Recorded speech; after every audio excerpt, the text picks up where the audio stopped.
I give you Matt and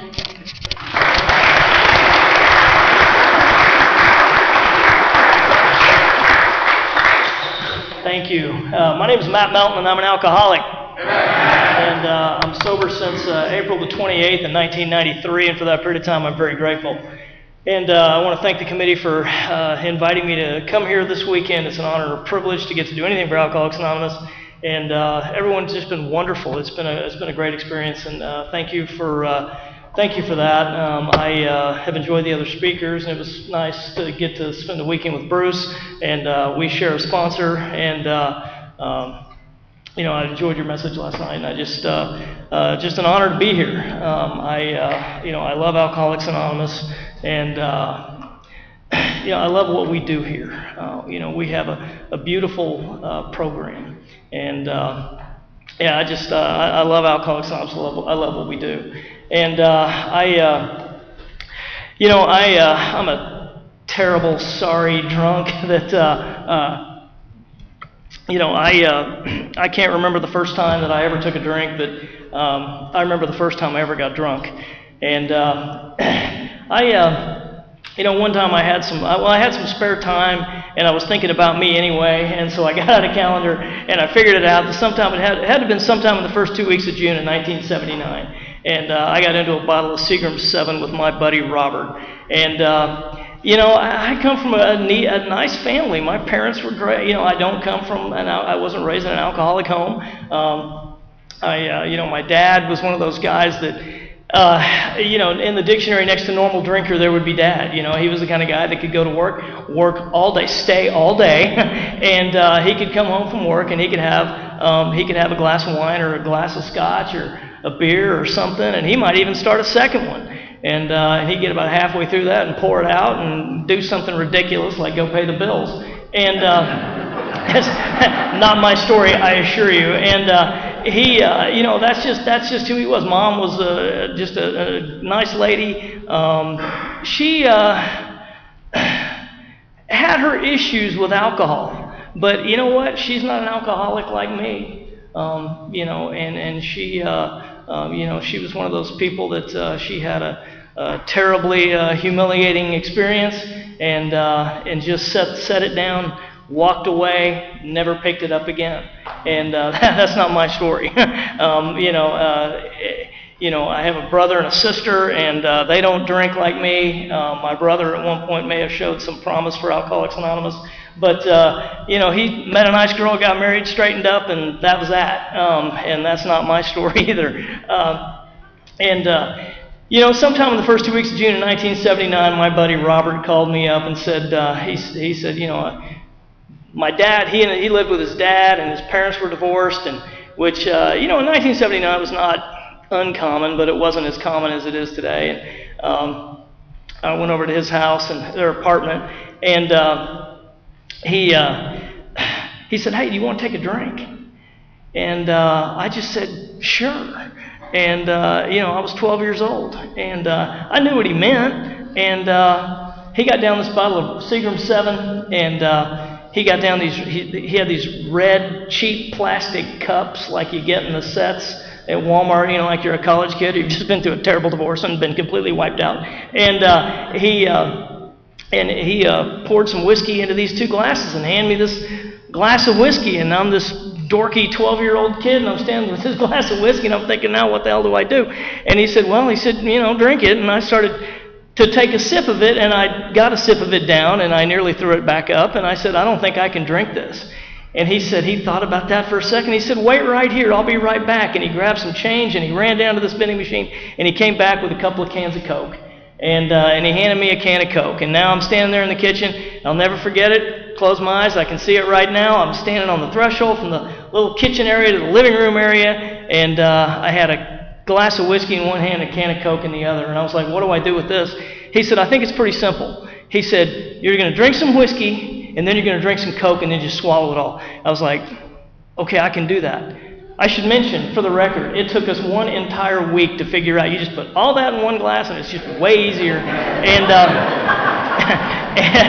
I'm nothing if not committed. And and I sat there and I started drinking some whiskey, drinking some Coke and drinking some whiskey. And, and about halfway through that little glass of whiskey, the magic of alcohol happened for me because, when I was, I had a great childhood. I did. It was a wonderful childhood. Then I turned about 8 years old and it all went bad.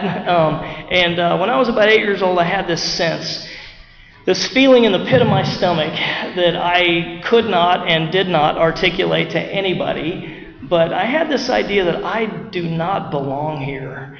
And I don't even really know what I mean by here. I don't know if I just mean this family or this planet. I'm not really sure. But something ain't right. And I don't know what to do with that. And when you're 8 or 9 years old and you've got those feelings and you just know, man, something is wrong. And I don't know what it is, and I can't tell you about it. I'd love to, but I don't know. I don't have the words. I just know something's wrong. And if you ever saw the first Harry Potter movie, when Hagrid goes to get Harry and take him to Hogwarts, I was like 40, so I nearly cried when I saw that because I was like, that's exactly what I wanted to happen to me when I was that age was that, there's something, Matt, you're right. There is something wrong with you, that you don't belong here. You need to come over here and be with your people. But, that never happened. And I just remember feeling like I am the epitome of round peg and square hole. And I remember looking around the dinner table with my family and thinking, there's something bad wrong here. And when I got halfway through that little glass of whiskey, all that just went away. And you know what? I was doing exactly what I was supposed to be doing with who I was supposed to be doing it with, and it was going to be epic. And I got halfway through that glass of whiskey, and I had this idea in the pit of my stomach that, everything is okay, and it's about to get better. And I couldn't tell you how, but I just knew it. And all that feeling I had of something is bad wrong in my world just evaporated. It's gone. And, and what happened to me that night is not unusual for what would follow, which is that I drank. I got very drunk. I blacked out. I threw up. I passed out. Funny thing about the blackout, I actually didn't know I'd had a blackout. What happened was that the next day my friend was telling me stories about things that had happened, and I didn't remember it. And the funny thing about that is, the funny thing, no one tells you this stuff, right? No one tells you how to do this. I was kind of ashamed of that I didn't remember, and so I didn't mention it to him for a few months. And I remember pulling him aside because it was really bugging me because he was telling me this story, and I had no memory of this at all. And I said, that part, I said, yeah. I said, I don't remember that at all. And I hadn't told a soul that. And he just looked at me and said, you were drunk. And I just thought, oh, okay, I was drunk. That's just a part of it. It never occurred to me that probably 90% of the people that walk around out there, they've never experienced that. They don't know. My dad never had a blackout. He was in the Navy. And and he never had a blackout. And, that he just doesn't drink like me. He's not an alcoholic. And so what happened was I woke up on the floor of that apartment that next morning. It was a perfect warm June morning in 1979. And if you're new here, I know there's some new people here. And, in our first step, we use some words that you don't hear a lot. We talk about powerless over alcohol and unmanageable. And if you haven't been through the steps yet or you haven't worked the first step yet, maybe your sponsor hasn't explained it to you this way. There's two different parts to powerless. I didn't know that when I was new, and the sponsor explained that to me. But the first thing we talked about that mental obsession, and it's that idea in my head that drinking is always the next right action, and this time I can control it, and I can handle it, and it's going to be okay. And it's that idea that sat in the back of my mind that all that tension and anxiety and fear and insecurity and all that stuff that I felt, a drink will make all that stuff go away. And so I woke up on the floor of that apartment, and from that morning until I had about a year sober in Alcoholics Anonymous, I thought about drinking every day. Now, that doesn't mean I drank every day, but I thought about drinking all the time. That obsession absolutely just had me in a headlock, and it was not going to let go.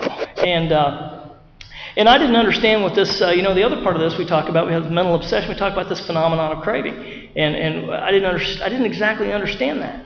And my sponsor put it to me like this. He said, "You ever get drunk on accident?" I was like, "Well, yeah." And it's I've gotten drunk when I didn't plan on getting drunk. I mean, we were just drinking. Just have a few drinks, and and next thing you know, it's 5 hours later, and I don't really understand what we've been doing, but I'm drunk again. And but I didn't understand the phenomenon of craving. And the best way to illustrate that is have you ever run out of alcohol before you had all you wanted? When I was about 14 years old, 15 years old, I was at a party, and it was in the basement of this guy's house, and it was going to be an epic bash, one of those kinds. His parents were gone for 2 weeks, and it was going to be an epic party. And they told me that, man, there's going to be beer, and it's going to be awesome. And I thought, man, this is going to be great. And man, that obsession had kicked in, and that's all I could think about all day. I couldn't wait.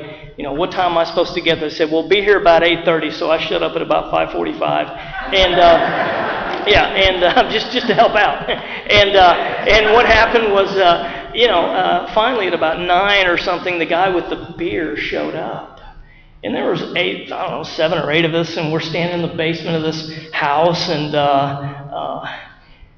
the guy with the beer had arrived, and I'll never forget it. He came walking down this little stairway, and he had a 12-pack. I get mad talking about it tonight, actually. And I remember looking at that and feeling, you guys are morons, and you have betrayed me, I don't think you understand. You said we were going to drink tonight. Okay, that's not drinking. That's annoying. And I remember getting so irritated by that that I got on my bike and rode home. But the interesting thing about that is that I knew something about me intuitively at the age of 15 that 90% of the people that walk this earth will never discover, never have to deal with it. Which is that I knew instinctively that I would be more ill at ease, more discontented, more tense with, whatever 1.87 beers or whatever that is to divide that 12-pack out, than with nothing. That is an abnormal reaction to alcohol, right? My dad would have had his, beer and a half and, gone home and had a great time, and that'd have been the end of it. And me, I felt betrayed and left. That's pretty much how I like to drink. And so what happened was after that, because I have problems when I drink, but I got other problems when I don't drink. And what happened to me by the time I was in mid-high is I start getting in trouble at school, and I start having problems. I can't really study. I can't. I just want to go drink. And so I finished my sophomore year of high school, and my dad said, you're clearly, this is not going well and you're having problems, and maybe, your mother and I think it would be a good idea if, your brother went to this boarding school, maybe we got you to, basically do the same kind of setup. And, I don't know anything about a geographic, but I know getting out of town sounds like a great idea, so I said sure. And I ended up in this military school in Lexington, Missouri, Wentworth Military Academy in Lexington, Missouri. And I fell in love with that place. And I did really well, and no one more surprised by that than me. But I got to this school, and I was on the honor roll and in athletics. I was doing stuff. My parents were just like, see, it was all those other kids he was hanging around. That was the problem. And I would not drink. And there was a little bit of drinking that went on there, but I wouldn't partake in that because if they caught you, they just threw you out. I mean, there was no, let's talk about this. It was like, here, come get your kid, click. And I didn't want to get kicked out of it because I love my dad. My dad's my hero, and he's been gone for some years now, but he's still my hero. I still think about him all the time. And what happened was, I stayed in the school for 3 years, and I would not drink. I didn't drink, and I did what I was supposed to do. And I learned something about myself in that period of time that has actually served me well in Alcoholics Anonymous, which is that I learned about me that I do better in structure. I do better in a structured environment. Military school is really easy, right? You get up in the morning, some guy puts a sheet of paper up by the water fountain, and all you have to do is just do what's on the sheet of paper. All of my decision making has been removed. I just have to do what I'm told, and that's it. Which my sponsor pointed out, he goes, well, this is going to be easy for you then. And that's why I do Alcoholics Anonymous the way I do it today, which is that I have a set meeting schedule. I have a sponsor. I should mention that I have a sponsor. My sponsor is aware that he is my sponsor. I have a home group. My home group is well aware it is my home group. I have commitments at my home group. I sponsor guys. The guys that I sponsor are well aware that I am their sponsor. I have to do things today in a structured, disciplined, and intentional way. That's just what works for me. That's what's worked for me in Alcoholics Anonymous. I know people that doesn't work for, but that's I wish you the best, but that's my thing. And what happened was I stayed in that school for 3 years, and then decided that I should leave. And I enrolled in the University of Oklahoma, and funny thing about that is all the guys I drank with before, they're all still there, and it took me about 2 weeks to find them, and what happened was that, I hadn't drank in about 3 years, right, so I thought, hey, that was like a phase, and you would have, and for some kids it may be, and for me, not exactly, and what happened was I hooked up with these guys, and the party was on. And this is essentially my college experience. So I ran around with these guys, and we would drink, and we would go out on Thursday nights, and we would drink. And Thursday nights was kind of like our scouting mission for the weekend to find out, what bands were playing and what parties were going on, and we'd go out and we'd drink Thursday night. And of course, Friday night we would go drink, and of course, Saturday night is the night to really go out and, get it on. And we developed this little ritual on Sunday mornings, and we called it recuperation. I should mention to the untrained eye, recuperating looks a lot like drinking. Different activity, I assure you. And what happened was I never got very good at that, or maybe I should say I got better at it than they did. But what happened was we would start recuperating at about 10 o'clock in the morning on a Sunday, and and by about noon, I don't know about you, but man, I'm recuperated, man, I'm ready to go. And well, this is creepy and weird, and I don't care. I'm going to share it now. But by the time I was 20, I had 3 distinct sets of friends that I would go drink with, all of whom were essentially unaware of the others.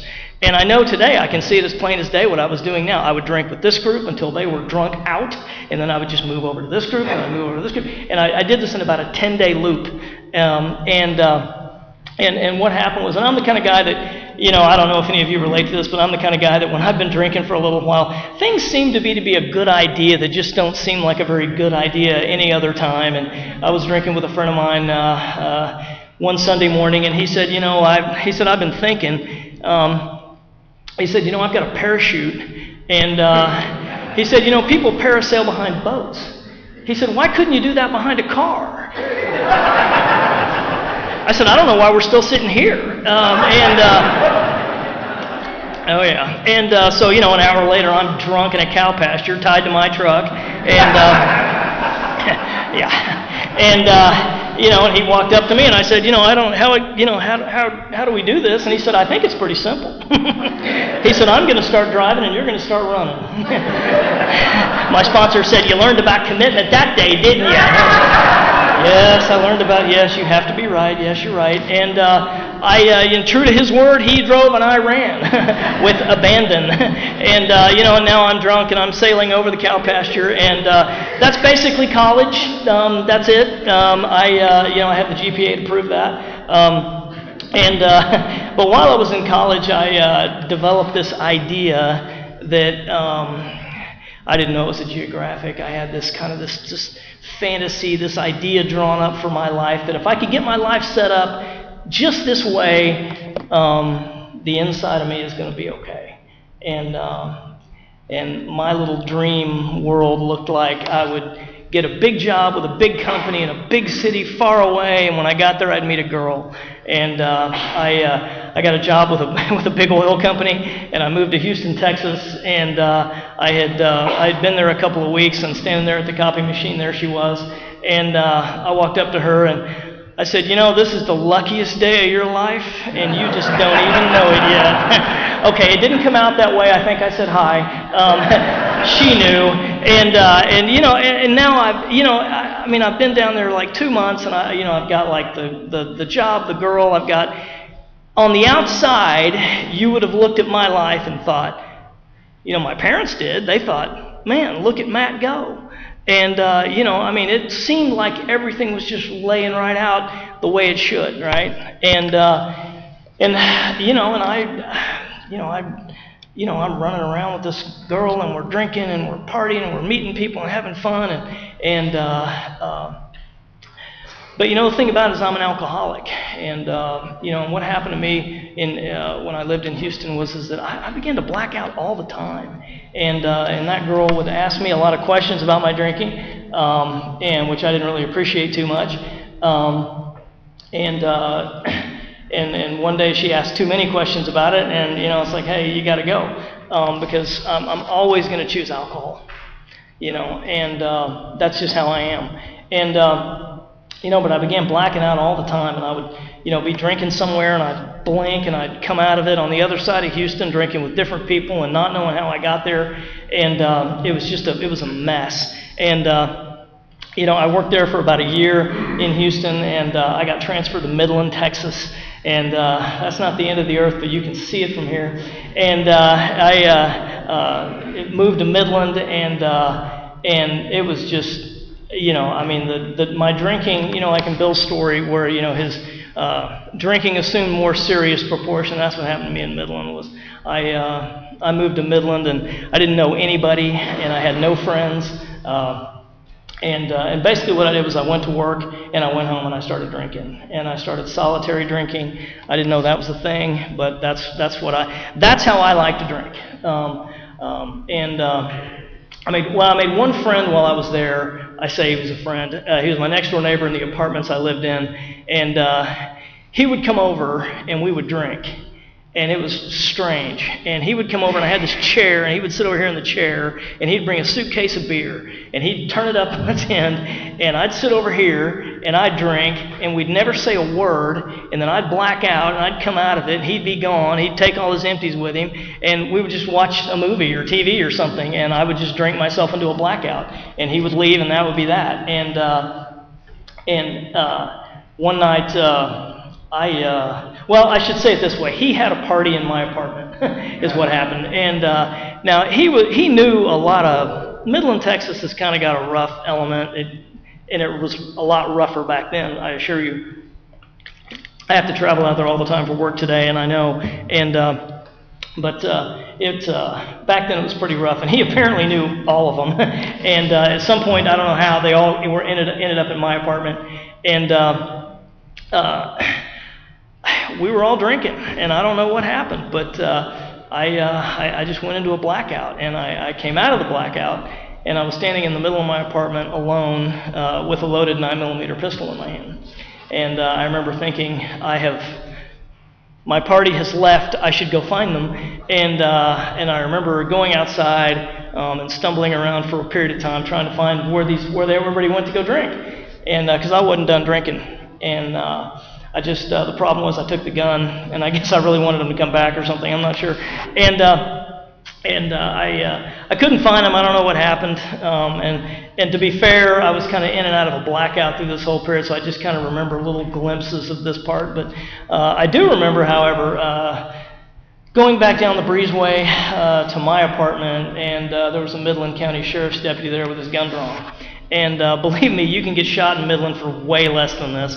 And I'm stumbling drunk with a loaded pistol, and and now I'm arrested. Now I'm sitting in jail, and now it's serious. And they don't, the police officers are not amused by this kind of behavior. There was a guy in my home group. We used to have a guy in my home group that had been a police officer in the town I lived in for many years. And I spoke at my home group one time, and I told this story. And you know how people line up and thank the speaker after the meeting, and people lined up and thanked the speaker, and he just kind of hung back off here to the side, and waited until everyone was done. And then he walked up to me, and he shook my hand, and he leaned in, and he just made straight up eye contact. And he shook his head, and he said, "You'll never know." And I knew what he meant, which is that but seconds and inches, you'd have another speaker up here tonight. Because that police officer could have shot me and filled out a form.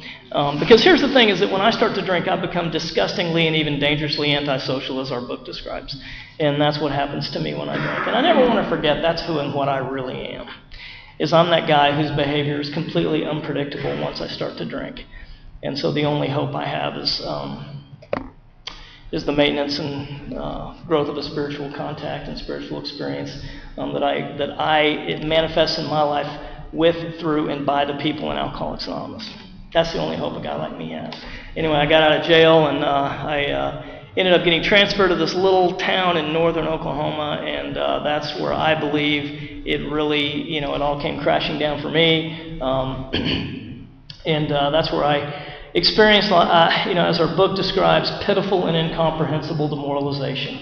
And I'm the guy that, I was holding on to this job just barely, and and I'm the guy, I get up early. I always have, and I get up early, and I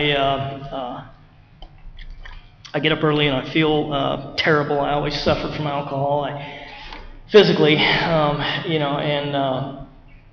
I'd get up in the morning and I would drink coffee and smoke cigarettes in those days, and I would try to get it back together. I feel like I'm just trying to get my brain stuffed back into my head so I can just get to work and get this day over with, and I get to work, and when I'm sitting on the couch in the morning in my living room, I make a decision. I'm not going to drink tonight. And I know I'm not going to drink tonight. And what I do is I go to work, and I drink some coffee and smoke some cigarettes, and I'm not drinking, not tonight, no. And what I do is I go get some lunch, I eat something, and drink some more coffee, smoke some more cigarettes. And you know something? The same thing happens to me every day at about 2 o'clock in the afternoon, which is I just change my mind. And what I start telling myself are things like, well, you know what? I'm just not going to get carried away tonight. That was what I would tell myself. I'm not going to get carried away. And what I do is, as the day goes on, by 4 o'clock in the afternoon, my palms are starting to sweat. And, 4:59 and 59 seconds, I'm clicking off the light and I'm running for the car.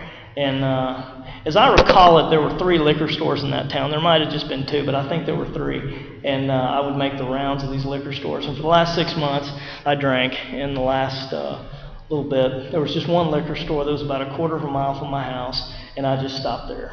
And I experienced things there that I had never experienced and never thought I would. But I have gone in there and I have written that guy hot checks for alcohol. I've stood at that counter, and that guy, he and I both knew that check wasn't going to clear. I have, just sat there and just pulled out credit cards till one of them hit. I have gone out to my car and dug for change. I have driven home and dug for change and come back, because when I got a drink, I'm going to drink, and that's the face of alcoholism. That's what that looks like in my life. And I go home, and by 6:30, I heard a speaker one time call it knee walking drunk, and I'm just absolutely hammered drunk, and I lived that way one day at a time, and I was a mess, and I had, the girl was gone, and, the friends are gone. I'm that guy that nobody wants to drink around anymore. And I had become I heard somebody describe it one time as a connoisseur of gravity. I just go home and I just drink. And at some time in the last week of April of 1993, I used to tell the story a little differently. By differently, I mean I lied. There were some people that I had known that were getting married. And I used to say, oh, we were all they were getting married, we were all going to go out drinking. That's not exactly what happened. What exactly happened was they were going to go out and drink and celebrate their wedding, or their engagement, and I found out where they were going and basically showed up. And because I'm that guy, when I show up, it's a disaster. Because I'm that guy. I mean, when I start drinking, I don't know your guess is better than mine how that evening is going to end. So I ended up at this bar with these people, and I don't really remember what happened. I remember that was the town where my parents lived, and I remember waking up the next morning sometime near noon in the guest bedroom at my parents' house, and not really remembering much of anything that happened the night before after about 8 o'clock. And I remember thinking, uh-oh, this could be bad. I better get out of here. And so I gathered up my stuff and I tried to get out. And I never want to forget this, because I think a big part of the reason I'm standing up here tonight has to do with this. But my dad stopped me and he said, son, I know you don't remember what we talked about last night. But he said, I'm going to remind you. And he said, son, you're dying. He said, you're drinking yourself to death. And he goes, you're dying. And he said, your mother and I can't take it anymore, and we're not going to. He said, we're not going to watch this. We can't do this anymore. And he said, if you want some help, we'll do anything we can do to help you. If you don't want any help, don't come back. I said probably the first honest thing I'd said in a long time to my dad that morning is I said, I don't know what I'll do, but I'll do something. And I'd love to tell you that's my sobriety date. It's not. I went home that night and got drunk, and the next morning I went in and I saw my boss at this company, and I said, I've got to get some help, and I don't know what to do. And she said, well, I don't know what to do either, but she goes, we got this counselor guy, go talk to him. And I'd never been to Alcoholics Anonymous. I'd never been to a treatment center. I didn't know anything about it. I knew some people that had gone to treatment centers and they came out and drank just like they did before they went in. And that was my experience. I went in and I saw this counselor guy, and I lied to him about how much I drank. And he looked at me and said, okay, try not to drink. Come back and see me tomorrow. And I said, okay. So I went home that night and I got bombed. And I went back the next day and I told him a little bit more, but I think he could kind of sense that the story was starting to shift a little bit, and I think he could kind of see through it. And I might have gone back 1 or 2 more days. I really don't remember. But I remember the last time he said, don't go home tonight and try not to drink, come back, see me tomorrow. I had an experience that night, and I went home and I started drinking, and something happened to me that night that had never happened ever before, which is that I drank and I drank and I drank and I drank, and I physically was about as drunk as I could get, and I probably couldn't walk across the room. And mentally and emotionally, I was as sober as I'm standing up here tonight. And when in Bill's story, it said, when in the big book when it says, it felt as though the gates of hell had slammed on him with a clang. That's the visual I get in my mind, is that last night I drank and not being able to get drunk. And I remembered at some point that night I thought, I had these pills, and I thought, man, I'll take these pills. And I remember taking those pills, thinking, I wonder if I just killed myself, and not caring either. And at some point that night, I remembered I still had that pistol, and I remember thinking, I bet that'd do the job. And I'm one of those guys, and I never want to forget this ever. But I drank to that place. I know what tears and gun oil taste like, and I don't know. You don't ever forget that, and I don't ever want to forget that, because I got to remember that's who and what I really am. That's the guy that's standing up in front of you tonight. That's why I have to do Alcoholics Anonymous the way I do it, because that's what waits for me out there. And I don't know what happened that night. I passed out or something. I don't know, but I woke up the next morning, and I went and told that counselor guy, and I told him exactly everything that had happened. And his eyes got real big, and he said, "You're going to treatment now." And I ended up in this treatment center, and I ended up in this treatment center, stayed there for a month. And that treatment center was a great treatment center. They gave me good information. which, by the way, that's what treatment centers do, is they dispense information. And they gave me some good information. They said, it's just AA 101, right? They said, it's a little country treatment center in this little town in Oklahoma. They said, go get a home group, go to meetings, get a sponsor, read the book, pray on your knees, don't drink, I remember thinking when I left there, because after a month of not drinking and straightening up and, feeling better, I remember thinking, I appreciate y'all telling me all that, and if I need that, I'm going to do that, but I think it's going to be okay. And I share this next part because there may be somebody new here tonight, and this may disturb you, which is the point. But what I did was I spent the next year and a half not getting intoxicated. I was not intoxicated, and I did go to a few meetings. I did go to some meetings, in Bill's story where it talks about I became an unwelcome hanger-on at brokers, I became an unwelcome hanger-on at different AA groups around Norman, I was the guy that I showed up, 12 seconds before the meeting began, and I left, 4 seconds after it was over. I did not get a sponsor. I did not have a home group. I did not work the 12 steps of Alcoholics Anonymous. I just did not get intoxicated, and I went to some meetings. And what happened to me was at the end of that is there's no recovery. There was no God. There's no fellowship. There's no relief. There's just me not getting intoxicated and sitting in some meetings. And what happened to me is Alcoholics Anonymous is just a room with some chairs in it.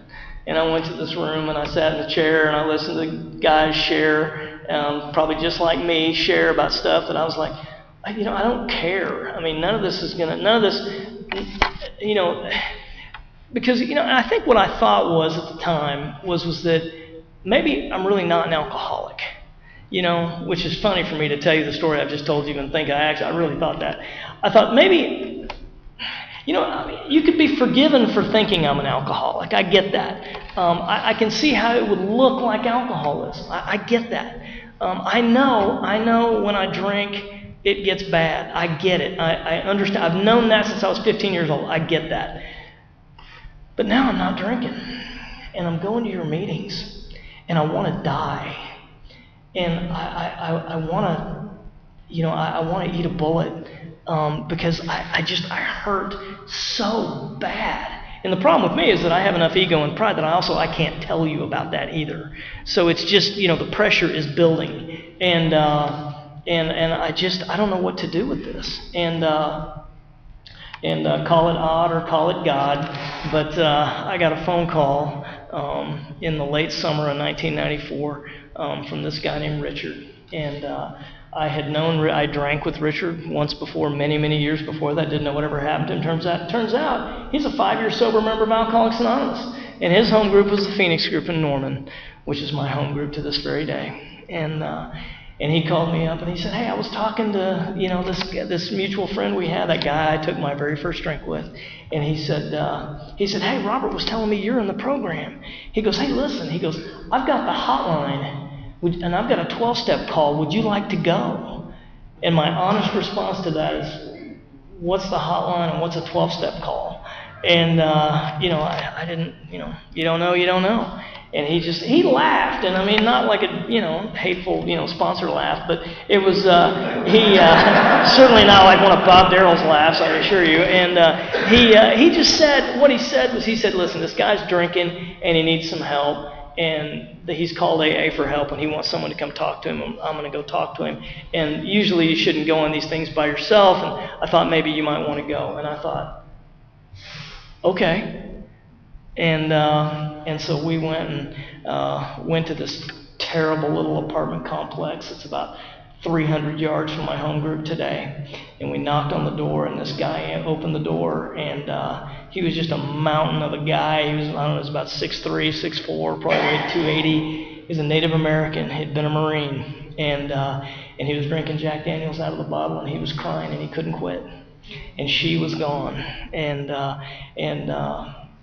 I'll never forget it. I sat in that dingy, smoky, dark, terrible little apartment room, and I listened to this guy Richard talk about Alcoholics Anonymous in a way that I had never heard anybody talk about Alcoholics Anonymous. And out of the 3 guys that were in that room, one of them's still sober. And, Richard said to me, he said, hey, why don't you meet me and my sponsor at the Phoenix group this Friday night? He said, we'll go to the meeting, and then what we'll do is we'll all go out and we'll have dinner, we'll eat. And I thought, man, this is the first time anybody's invited me to do anything in a while. Sure. And so I did. I went to the Phoenix group and I met them, and we went out and ate, and they got me cornered in a booth at the Kettle Restaurant in Norman, and right at the end of Main Street. And they just talked, and they just asked me questions, most of which I couldn't answer. Like, well, what groups do you go to? I didn't even know the names of some of the groups I went to. That's just the one over here in this church. And what's the format of that meeting? I don't know. They got a book, we read it. I didn't know. But there was something that happened that night, something in their eyes, and it changed me. And the funny thing, I had an experience that night after we walked out of the restaurant, and Richard walked me across the parking lot, and he put his arm around me, and he said, you don't have to feel this way anymore if you don't want to, which is really disturbing because I hadn't told him how I felt. He just knew. And I went home after that, and when I got in bed, and I couldn't go to sleep. And not in a bad way, not the normal alcoholic, I can't, my brain is going crazy. It was, I had seen something at work in these guys' lives that I desperately wanted. And I knew that if I don't try to connect with that, I'm not going to make it. And so what happened was I asked that guy to be my sponsor, and, I didn't know how to do that, I just, it was, and he, and he was a nice, kind, patient, tolerant, generous, understanding guy right up until the moment I asked him to be my sponsor, and then he turned into a jerk, and he was bossing me around nonstop, and it just drove me insane. And the funny thing about it was, though, is that for the first time in my life, I said the most important words I think any alcoholic can say. I said, okay, I'll do it. And I wasn't happy about it. I wasn't enthusiastic about it, but I did it. And so if you're here tonight and your sponsor's asking you to do something you don't want to do, just do it.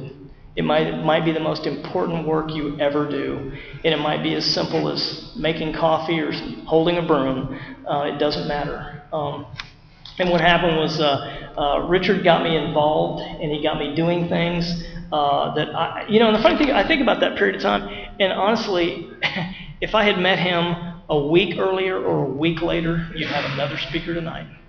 It was just like that window was open, and God said, I'm sick of listening to you. Here you go. And what happened was, that guy changed my life. And I had the experience that was, it was painful, but I watched that guy leave AA, and that was not fun. I watched him.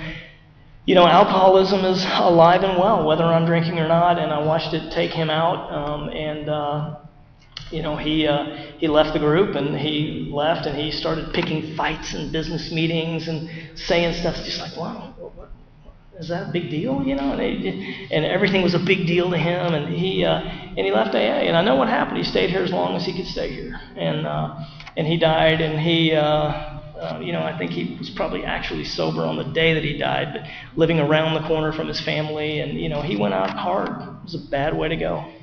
And, but I also knew that Richard had ignited in me some spark that he couldn't keep for himself, which happens here. And because here's the thing, what I know is that today is that we are, we're not in the results business. God is in the results business. Okay? We are in the process business, in the message business, that process or the 12 steps that we take. And that message that we have of sharing with each other our experience, strength, hope, and sometimes our pain. And people, new people can connect with that, new or not new, can connect with that, and and we can just get through one more day. And I knew I needed to get a different sponsor, and I got a different sponsor, and that guy sponsored me for some years. And when I was about 12 years sober, I needed to make a change in sponsorship because my old sponsor had some stuff going on that I needed to make a change. It was time. And and he had left the program for a period of time. He came back, but he's still sober. But I lived in Dallas for a couple of years when I was 7, 8 years, 9 years sober, and I met a man down there named Larry Johnson, and Larry's gone now. He's gone on to the big meeting, but I said to myself, if I ever have to get another sponsor, that's the guy I'm going to get. And when my old sponsor just said, he was like, look, I'm not going to be doing this anymore, and I knew I needed to get a different sponsor, that was the phone call that I made. And Larry Johnson changed my life. He really did. He changed my life. He walked me through, the death of my parents. I got a call one day, Mom and Dad they'd moved into an assisted living place, and one day my mom dropped dead on the floor, and that was tough. I didn't really get to have any kind of conversation with her, Larry was there with me through that, and then my dad hung in there for about 9 months, and then he was. One day he fell and he hit his head, and it was bad, and he wasn't going to make it, and we had to put him in hospice. The doctor said there's just nothing we can do, and this is the guy that I just worshipped, and the night before he passed, the hospice nurse came out and said gathered me and my brother and sister around and said, tonight's the night that I think you need to go in. Each of you need to take some time and go in and talk to your dad individually, because she said, I don't think you're going to get another chance. She said, I think he's not going to be with us too much longer. His vital signs are starting to change, and I think tonight's the night you need to do that. And, but here's the thing is that I told my brother and sister, I said, why don't you all go ahead and go, I'll go get something to eat or something. But because the beautiful thing about that was if I hadn't got that chance to talk to my dad, it would have been okay. Because you know why? Because of the gifts that you've given me in Alcoholics Anonymous, and I was 19 years sober, the amends were made. Dad and I were cool. And that's a gift you gave me. And so I went and I called Larry. And I said, Larry, and I told him what was going on. And I said, I don't know what to do. And he said, well, son, I'm going to tell you exactly what to do. He said, you're going to go in, you're going to see your dad. And he said, you're going to put your head on his chest, and you're going to hug him, and you're going to tell him you love him, and you're going to thank him, and you're going to tell him you're going to be okay, and you're going to tell him how much you appreciate the example that he set and the love he gave you. Because, he gave me the gift of, my dad gave me a gift of some kind of desperation that morning when he just said, get out. Because he's not the kind of man that would have said something like that idly. He had never said anything like that to me before. And isn't that funny? That led me back to him. And so what happened was I did exactly what my sponsor told me to do. I went in and I hugged my dad, and I told him I loved him and thanked him and told him I was going to be okay. And I did exactly what my sponsor told me to do. And my dad passed the next day. And then when he I experienced something that next day after Dad died, which is that when I went home and went to bed, some of you may understand this, but I laid down and I went to sleep, And what a gift, what a cool gift, because I didn't lay there all night going, God, I should have said this, I should have done that, none of that. Because of a good sponsor and people that cared about me and my home group showed out for all that. And, when Larry was telling me how to handle the death of my dad, I did not know that my sponsor would be giving me the direction that I would use on him about a year later when he called me up and he said, son, they found a spot on my liver and it doesn't look good. And I got to go see my sponsor on his 43rd AA birthday, which was 2 days before he died. And I got to go in and see him, and I got to go in and I got to hug my sponsor, and I got to put my head on his chest, and I got to thank him, and I got to tell him I loved him, and I got to tell him I was going to be okay. And I got to have that exact same moment with my sponsor that I had with my dad.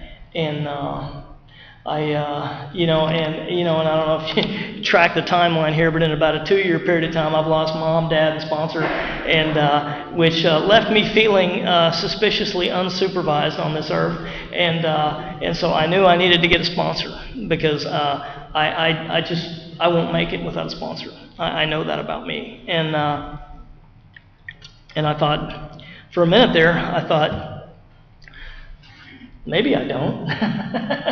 Maybe I got this. And then sanity returned, and I realized I needed to make a phone call. And I don't know why, but Bob Darrell's name popped into my head. And I said, and I called Bob, and it was, and we've walked this path for the last 10, 11 years, and it's been wonderful. Alcoholics Anonymous has given me a life that I knew I couldn't have. When I was about 8 or 9 years sober, well, actually before that, when I was about 7 years sober, I met a girl, and she'd come into my home group. I watched her come in, and she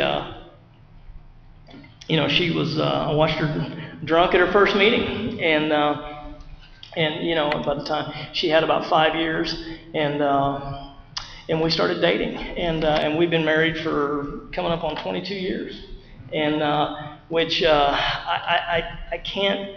I don't know how that's possible for a bozo like me to stay married, happily married to somebody for that amount of time. And my wife's my best friend today, and I love my wife to death, and she's just a wonderful person. And we don't have any kids, we got dogs, and we just have a neat life together. And it's a miracle that a guy like me gets to walk this earth safe, sane, and somewhat okay in my own skin most of the time. And I owe that to the 12 steps of Alcoholics Anonymous and a loving God and a strong sponsor and a great home group and places like this and people like you. That's what it takes for a guy like me to hold it all together.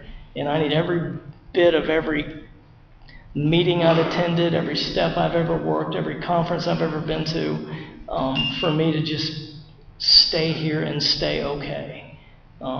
And that's what Alcoholics Anonymous has given me. And I have a job today. I'm gainfully and productively employed. I spent 22 and a half years with the company and resigned back in February and was offered a job with another company and took that, and at the tender age of 57, changed jobs, which was a little scary. But I start every day with a prayer, and as my sponsor Larry would have said, prayer and hard work. And those two things just almost never don't pay off. And what a blessing. I love all of you. I like most of you. And I'm eternally grateful for the life Alcoholics Anonymous has given me. Thank you for listening to my story.